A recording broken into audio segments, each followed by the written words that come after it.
Can Ty Simpson and the Alabama offense get back on track against Oklahoma on December 19th? Let's talk about it.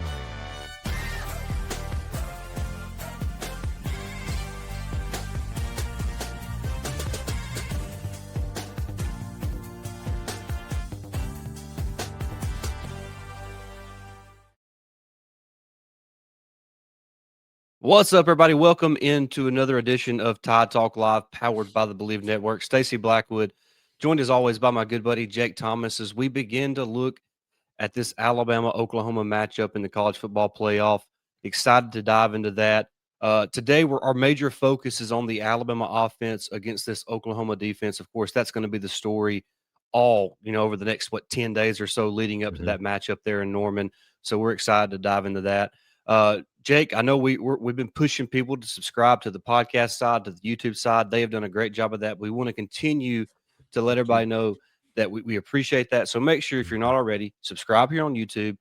Give us a thumbs up, jump at the comments, give us your thoughts on today's show. And then also, since we are powered by the Believe Network, we are free and available wherever you find your podcast, Apple, Spotify, Amazon Music. Make sure you follow, subscribe, download on all those platforms, and leave us those written reviews on Apple Podcasts. That helps us out tremendously. And we can't thank you guys enough for the support that we just continue to receive. So thank you so much, and roll tide to that. Jake, the major question to me going into this game is, can Ty Simpson, this offense, get going at least somewhat against this Oklahoma defense? And, as I think about that question, I think what we need to start with is the injuries that have occurred on the offensive side of the football, which can explain some of the troubles this offense has seen. Oh, yeah, for sure, Stacey. Yeah, I think what needs to happen, like you mentioned, get healthy for one, but getting a guy like Josh Cuevas back in this, and going is really going to be huge for this Alabama passing attack. Ty did have some success in the air against Oklahoma, and I think we can recreate that this go around as well. But we've got to have some guys get healthy, especially on the offensive line. We've got, Jam Miller's got to get healthy, Josh Cuevas. And then I'm sure, everybody's been talking about Ryan Williams kind of been banged up all year. I think Bernard's kind of banged up right now. Horton. I mean, a lot of our star players offensively, heck, even Ty has been taking some shots here lately. So all of our stars, on the offensive side of the ball are either banged up or out at the moment. So I think the key is just take these 10 days. We got to practice, I know, but getting guys healthy is going to help this offense, push through. And I think you're going to start seeing, you're going to see them play a little bit better once all these guys gets healthy. Because when you have a safety blanket like Josh Cuevas and he's not in the last two games, well, who is that? Who is now that safety blanket?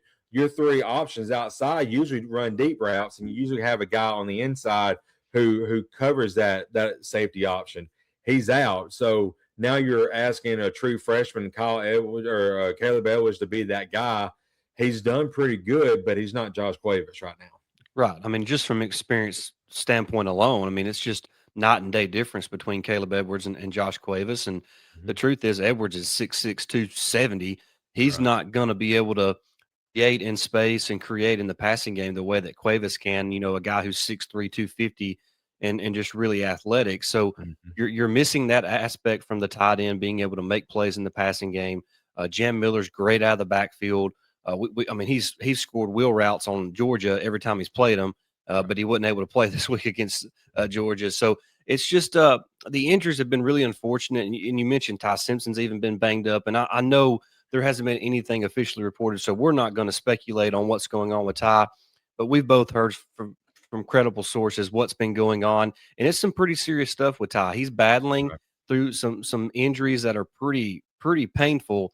And so he's showing a lot of guts putting it on the line for the Crimson Tide. And, we'll just see if he can continue to get better as well. And I know he's going to have 12 days between the Georgia game and the Oklahoma game. And, that's not a ton of time, but it's better than 6, which or 7 that you're normally getting. So that's going to be a big piece to this for Alabama, just getting healthy on the offensive side of the ball. And like you said, Jern's been nicked up. Ryan's been battling stuff. I think Zay Horton is finally healthy, but he was injured in the middle of the year, which kind of Right. led to him not playing as much and his production falling off until the latter part of the season. And you mentioned Cuevas in this Oklahoma game earlier. He had 80 plus yards receiving against Oklahoma, including a touchdown. So he could be a very important piece to this offense if he's good to go against the Sooners there on December 19th. And from all indications, he's probably going to get to play. The same for Jam Miller. We'll obviously know more later in the week as Coach DeBoer Mhm. continues to meet with the media. I think they're actually going to start actual practice for Oklahoma on Friday, so which is normal, a 1 week prep for Oklahoma. I'm sure they've done some preliminary stuff throughout the Right.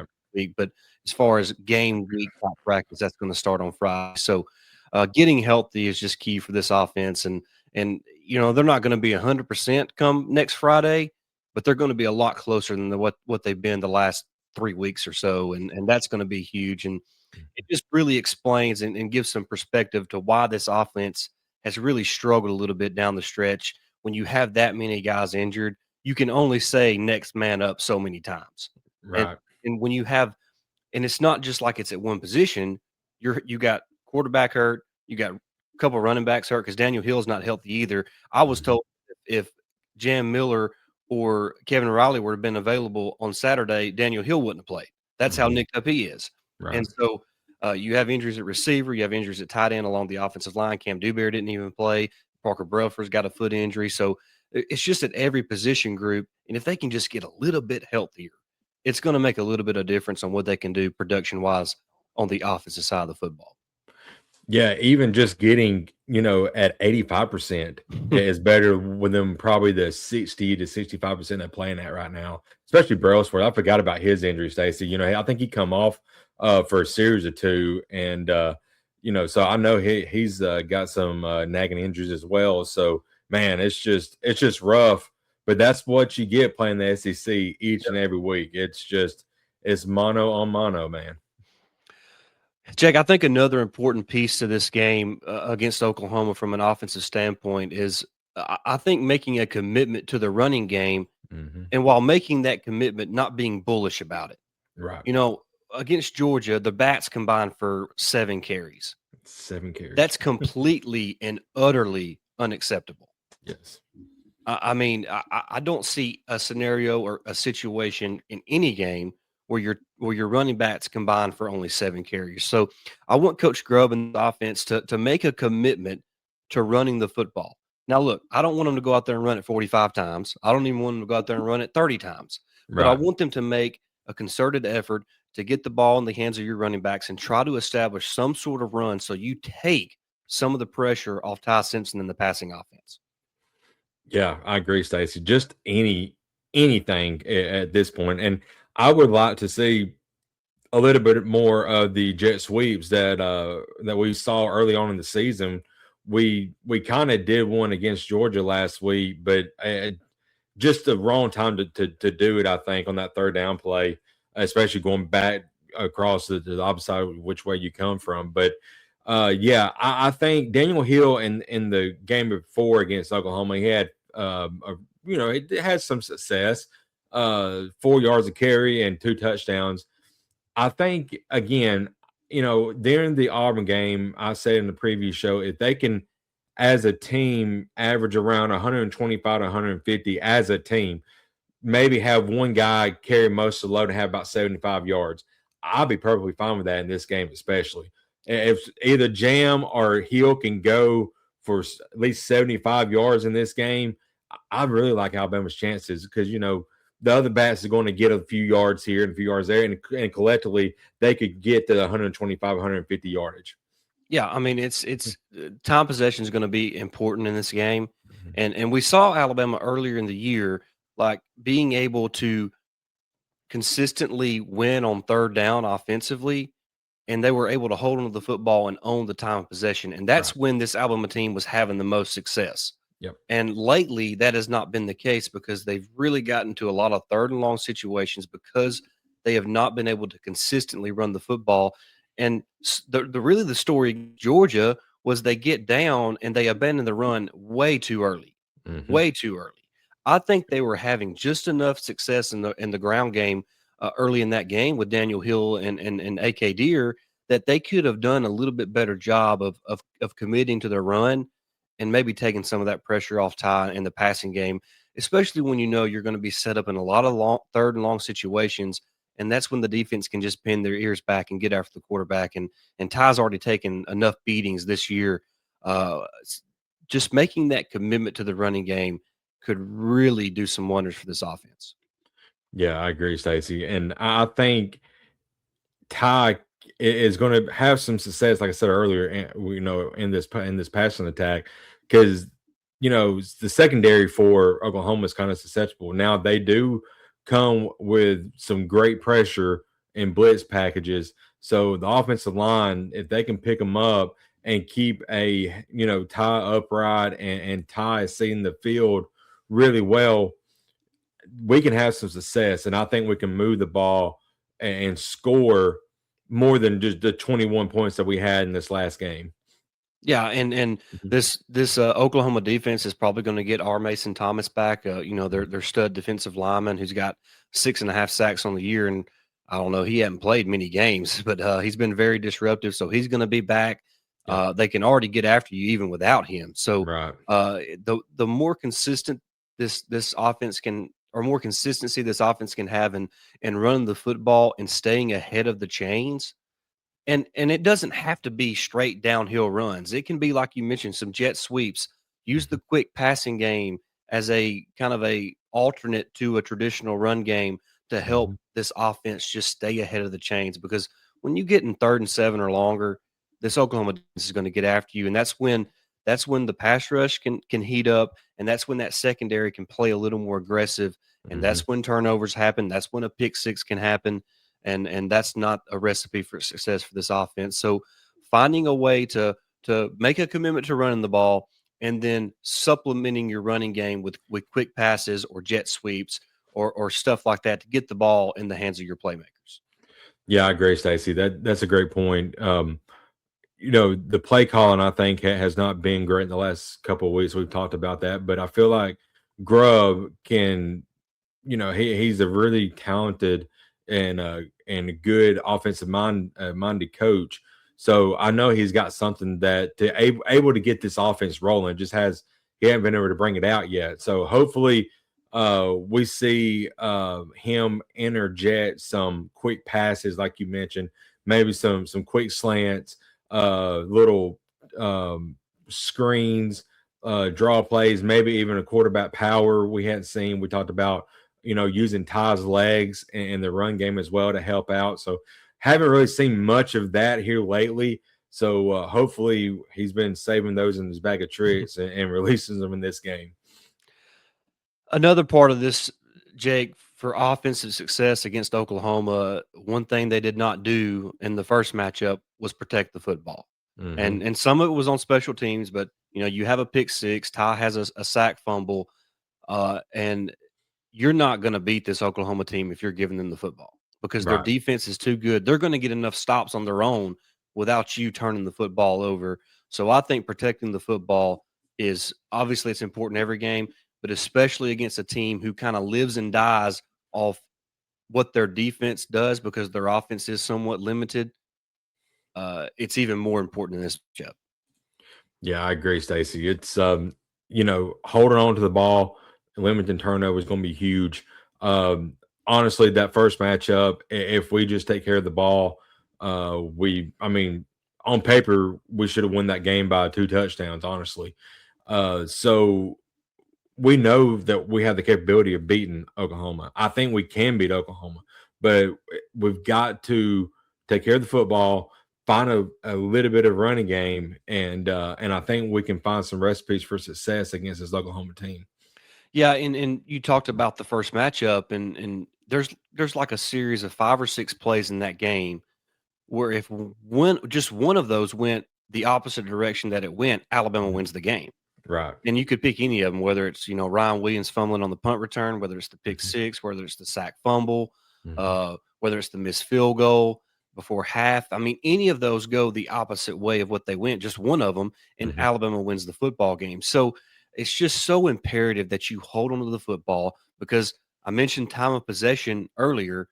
If Mhm. you can possess the football, end every possession with a kick, you're in good Mhm. shape because that kick can come on an extra point, it can come on a punt, or it can come Right. on a field goal.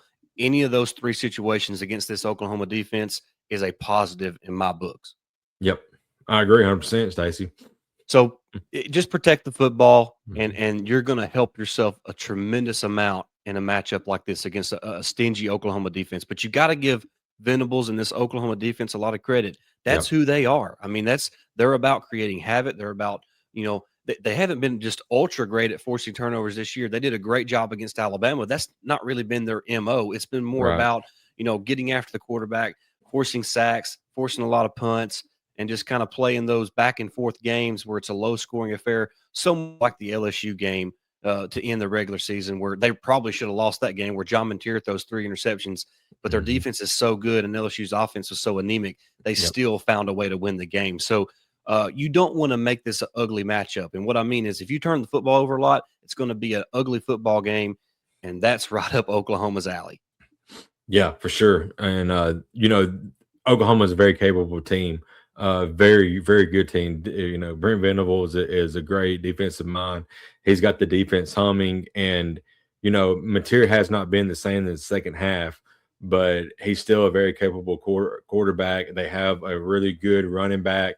Got some weapons on the outside, and their offensive line is starting to play a lot better than what it did last year. It's played a lot better this year. So this team is very capable of winning this game, just like Alabama is. It's a great matchup, and you know, hats off to whoever wins. But I really feel like if Alabama plays their game, they can win this one. Yeah, and you mentioned the struggles of John Mateer Mhm. and that he's still capable. I do think I do expect to see a little bit better offense from Mhm. Oklahoma than what we saw in the first game. Yeah, They're a little bit better than that. Mateer has a lot of talent. He's capable of having a Trevor Knight type game, if you remember that from several yep. years ago, in what was it, the Sugar Bowl maybe? Sugar Bowl, I think. Yeah. Where he just lit Alabama up, and that's the only game he ever played good in his entire life. But Yep. so he's capable of something like that. Now, Mhm. I'm not projecting that or predicting that. I'm just saying I expect the Oklahoma offense to be a little bit better because he's going to be a little healthier too. They're Mhm. going to get a little healthier as a team as well. And like you mentioned, that offensive line that's starting at least one true freshman I know at tackle is continue to get better throughout the season as well. But we'll Yep. talk more about the offensive and defensive matchup for Alabama and Oklahoma in another episode. Mhm. But last thing, Jake, in terms of this offense, if you had to put a point total for this Alabama team in this game to feel comfortable or feel good about coming away with a win, where would you set that at? I would say anywhere between 24 to 27 points. Defensively, Alabama's defense only giving up about 20.8 points per game this year. And we they only gave up 23 against Oklahoma the first game, and there was some again they had some opportunities where they start out in terrible field position and couldn't stop Oklahoma. But when you give them a short field, they're probably going to score 9 times out of 10. So if Alabama again limits the turnovers, plays and they have to punt, make sure Dodd gets it off and don't have a special teams mishap, and do not give Oklahoma any kind of short field. I think this defense is good enough. They're like you said, Stacey. Oklahoma's offense is going to be a lot better than I think this matchup, but our defense has been getting better each and every week, and they was just put in some tough matchups last week, but played outstanding. I thought against Georgia. So if they can create a turnover or two, I think we're going to be in good shape. So I think if Alabama can at least get 24 to 27 points, I would feel really, really well about Alabama winning. Yeah, I'm kinda in that same range too. I would even almost go as far as to say 20 to 28, Yeah, because if you go back to that first matchup, 7 of Oklahoma's points came on a pick six. true. So, and another crazy stat, in Alabama's last 2 losses to Georgia and to Oklahoma, the longest touchdown drive the defense has allowed in both those games is 57 yards. That's insane. So, Man. mentioned it, the special teams cannot give away the football. Hmm. The offense cannot give away the football because the defense is going to stop. you're not going to consistently drive the ball 75 yards against this Alabama defense and get No, points. nope, you're not. So without the help of the Alabama offense or the Alabama special teams turning the football over or giving them great field position, uh, I feel comfortable in that 20 to 28 range Yeah, in terms of being able to win this football game. And so it may be a race to whoever can get to 21. I mean, honestly, it could be very well. something like that. And but I feel confident this Alabama football team is going to play much better offensively uh, with a little rest, a little more time to game plan, and a little extra time to kind of self-evaluate as an offense and see what's working, what's not been working, and kind of correct that as well. So overall, I'm feeling a little more confident about this team going into the bowl game, the college football playoff matchup because of the little bit of extra rest. And I know there's going to be some guys back that have not played much over the last month or Yeah, so, and that makes me feel a little bit better as well. But overall, looking forward to this game. We'll have another episode later on where we talk about the Alabama defense and against the Oklahoma offense. And then as we get closer to the matchup next week, we'll have our full preview and prediction show to kind of give a more deeper dive and more, uh, you know, deeper look at this matchup and how we think it's going to play out on the field next Friday night in Norman. Anything else you want to add about this Alabama offense that you're wanting to see real quick? just real quick, Stacey. It's not really about the offense, about the whole team, but something that has not been brought up. I think Alabama has done pretty well in the penalty game. They don't give up a lot of penalties here lately, so that also helps out when you're not starting behind the sticks offensively as well. So Yeah, that's a if big point. yeah, so I think that is key as well, especially being on the road to Norman. Yeah, great point. Mm, Great point. mm. All right, that's going to wrap it up, guys. Thank you so much for tuning in. Make sure you do like and subscribe here on YouTube, but also don't stop there. Please subscribe and download on the podcast side as well. We just continue to grow there, and we appreciate the support. Jump in the comments here on YouTube. Give us your thoughts. Leave us a review on Apple Podcast. Consider joining our channel here on YouTube just to support us. We would appreciate that. Um, Man, I'm looking forward to this matchup, Jake, and I'm looking forward to diving deeper into this game Yep. over the next 10 days or so leading up to the matchup. But thank you so much for watching, guys. We'll see you real soon. And until then, roll tide. Roll Tide.